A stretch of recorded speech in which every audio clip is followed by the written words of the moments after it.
જામનગર મોખાણાથી હર્ષદપુર રસ્તા પર પેશકદમી આવેદન પાઠવી રજૂઆત કરવામાં આવી। જામનગર જિલ્લામાં રસ્તા પર પેશકદમી। મોખાણાથી હર્ષદપુર વચ્ચેના રસ્તા પર પેશકદમી। 200 જેટલા લોકોએ કલેક્ટર કચેરીને આપવામાં આવ્યું આવેદનપત્ર। 5 જેટલા ખેડૂતોએ પેશકદમી કરતા રોડ બંધ કરાયા। 50 જેટલા ગામના લોકો આ વાતથી પ્રભાવિત થયા હતા અને થોડા સમય પહેલા પણ ગ્રામજનોએ આવેદન આપ્યું હતું। દબાણ દૂર કરવાની કામગીરી તંત્ર કરી રહ્યું છે, પણ રસ્તા પર કરેલું દબાણ ક્યારે દૂર થશે? 17 ગામના પંચાયતના લેટર પેડ પર લખાણ લખી મોકલવામાં આવ્યો હોવા છતાં કોઈ પગલાં લેવામાં નહીં આવ્યા હોવાનો આક્ષેપ કરાયો હતો। નિલેશભાઈ ખીમલિયાના ખાતેદાર, અમો લોકો અત્યારે 200 થી 250 જણા પ્રાંતમાં તેમજ કલેક્ટરમાં આવેદનપત્ર આપવા આવ્યો છો।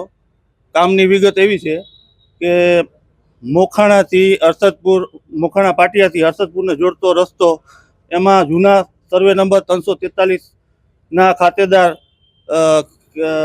સુરેશભાઈ ગુવાભાઈ વસરા દ્વારા દબાણ કરેલ છે।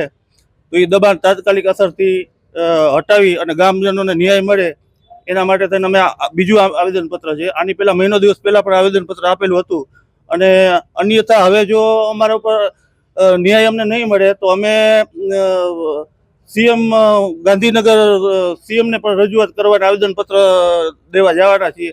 હાલ સરકાર દ્વારા આટલી હોય તો સાથે સાથે અમને પણ ન્યાય મળે। આ તો દુકાનનું કે સાઈડનું કે કાંઈ નથી, આ તો ટોટલી રસ્તો જ બંધ કરી દીધેલો છે અને આ વ્યક્તિ કોઈ ઊંચી પહોંચ ધરાવતા હોવાની વાતો પણ અમને જાણમાં આવેલ છે, જેથી કરીને વહેલી તકે આમાં અમને ન્યાય નહીં મળે તો અમે ઘટતું કરશું। હર્ષલ ખંડેડિયાનો રિપોર્ટ, S9 ન્યૂઝ, જામનગર। અમારી તમામ માહિતીથી અપડેટ રહેવા માટે જોડાયેલા રહો S9 ન્યૂઝ સાથે।